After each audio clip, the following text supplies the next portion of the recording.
Make your future. 미래 채널 마이앤. 네, 세계인들이 제일 주목하는 로봇 회사죠. 보스턴 다이내믹스에서 새로운 로봇 스트레치를 공개했는데요. 거기에 대해서 알려진 5가지 사실들 해외 언론들 제가 뒤져가지고 전달드립니다. 자, 먼저 많은 분들이 보셨겠지만 다시 하이라이트 영상을 보시자면은 저렇게 생겼어요. 자, 지금까지 보여준 저런 스팟이라든지 아틀라스보다는 조금 뭔가 투박하고 멋은 없는 것 같아요. 그래서 언론에서 이렇게 표현하기도 했더라고요. 보스턴 다이내믹스 로봇 중에서 가장 지루한 로봇, 이렇게 표현을 하기도 했습니다. 자, 근데 움직임을 보시게 되면 아래 바퀴를 달아가지고 저렇게 자유롭게 움직일 수 있고요. 저 움직임은 스팟에 딱 팔 달아가지고 팔은 가만히 있고 몸만 움직이는 그 기술이 또 들어가 있는 것 같아요. 자, 좋은 점은 저렇게 컨테이너로 딱 이동해서 들어간 다음에 거기에서 일 처리를 빠르게 시작할 수 있다는 거죠. 야, 정말로 앞으로 노동 현장이 저런 식으로 바뀌게 되지 않을까라고 보아지는 뭔가 좀 현실적으로도 보이는 그런 영상인 것 같아요. 그리고 그런 과정에서 시뮬레이션이라든지 작동에 있어서는 컴퓨터 비전 시스템, AI 시스템들이 많이 활용이 될 수 있겠죠. 자, 그럼 알려진 사실들 차근차근 알아보도록 하겠습니다. 먼저 스트레치의 스펙부터 살펴보시자면은, 자, 이게 보스턴 다이내믹스의 홈페이지에 나와 있는 스펙이고요. 저 팔 옆에 있는 게 인지 기둥입니다. 카메라 및 센서가 저기 탑재되어 있어서 저기에서 빠르고 정확하게 상황을 파악한다고 해요. 자, 그리고 로봇 팔 같은 경우에는 7자유도, 7 degrees of freedom을 가진 거대한 로봇 팔을 가지고 있고 자유롭게 움직인다는 거죠. 자, 그리고 빨판 부분 스마트 그리퍼는 최대 23kg의 상자까지 잡을 수가 있다고 합니다. 자, 23kg면 충분한 건지 아닌지는 잘 모르겠어요. 근데 그 흡착 패드로 이 정도까지는 버틸 수 있다는 거고요. 배터리는 완충 시에 8시간 저 로봇이 작동한다고 합니다. 그리고 플러그 연결이 가능한데 그건 옵션이라고 해요. 자, 그리고 아랫부분에 이동 베이스가 있는데 이거는 팔레트 크기로 설계된 바퀴 달린 베이스라고 합니다. 자, 그렇다면 이런 시스템을 가진 스트레치, 장점은 무엇일까요? 자, 먼저 저 아래쪽에 이동판을 보시게 되면은 저게 딱 사이즈가 뭐랑 비슷하냐?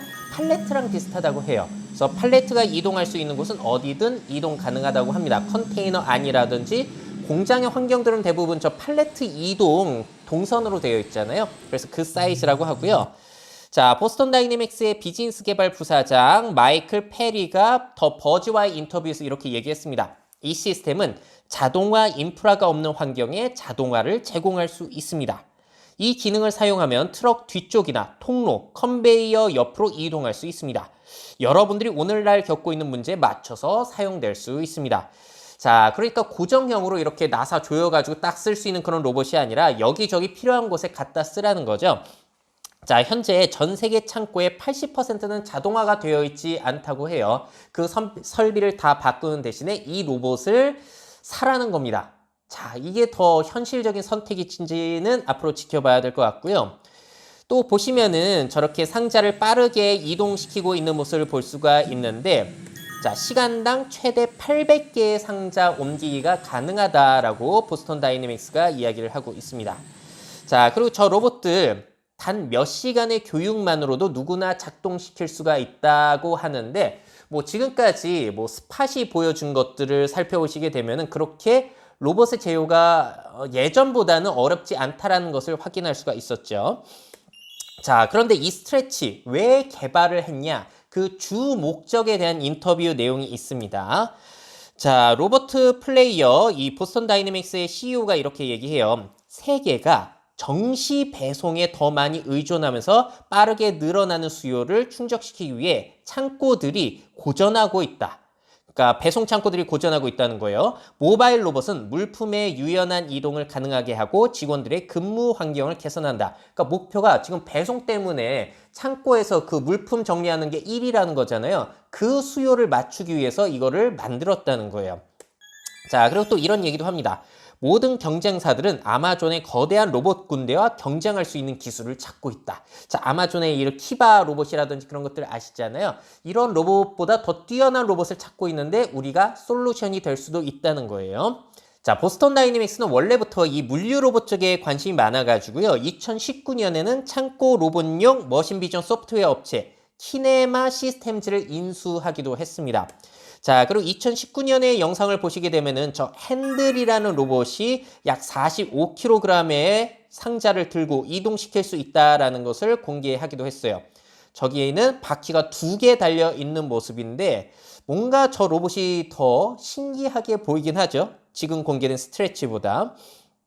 자, 그리고 2016년에 공개된 아틀라스 이족 보행 로봇 영상을 보시더라도 저렇게 창고에서 일을 할 수도 있고 저 과정에서 사람이 방해를 하더라도 다시 그 일을 진행할 수 있다라는 모습을 보여주기도 했습니다. 그러니까 물류 창고 로봇으로서의 활용 가능성 계속 보고 있는 거예요. 자, 그런데 궁금한 점. 왜 핸들이나 아틀라스가 아니라 이 스트레치를 판매하게 됐을까요? 자, 그 이유가 공개가 되어 있는데요. 저 핸들 같은 경우에는 문제가 있었어요. 보시게 되면은 속도가 어떻죠? 속도가 빠르지가 않은 거예요. 특히나 트럭 하역 작업에서 속도가 너무 느렸다는 거고요. 좁은 공간에서는 이동 속도가 더 느려졌다고 합니다. 자, 그리고 또 다른 문제점이 팔이 본체에 직접 붙어 있다 보니까 하중에 따라서 기계 전체가 흔들흔들 이렇게 움직일 수밖에 없었다라는 이 불안감을 해결하지 못했다는 거예요. 아직까지는. 자, 그런데 이런 것들이 다 의미가 없는 게 아니라 이번에 공개된 스트레치는 보스턴 다이내믹스의 이동성, 지각력, 조작력 향상을 결합해 가장 어렵고 부상을 입기 쉬운 업무를 처리한다. 그동안 있었던 기술들이 다 여기에 꽤나 포함이 되어 있다는 겁니다. 자, 그렇다면 이 스트레치 출시일 가격은 어떻게 될까요? 자, 알려진 바로는 2022년 내년 판매 목표라고 하고요.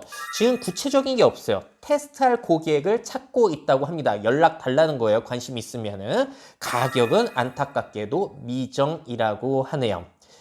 자, 그래서 스팟, 아틀라스, 스트레치까지 가지고 있는 보스턴 다이내믹스. 특히나 이 스팟과 스트레치는 판매가 되는 판매용 로봇인데요. 또 이 회사를 인수한 곳이 현대자동차입니다. 과연 이 스트레치와의 현대자동차 시너지 효과는 또 어떤 것이 나오게 될지 기대가 되네요. 자, 그러면은 오늘 준비한 소식은 여기까지입니다.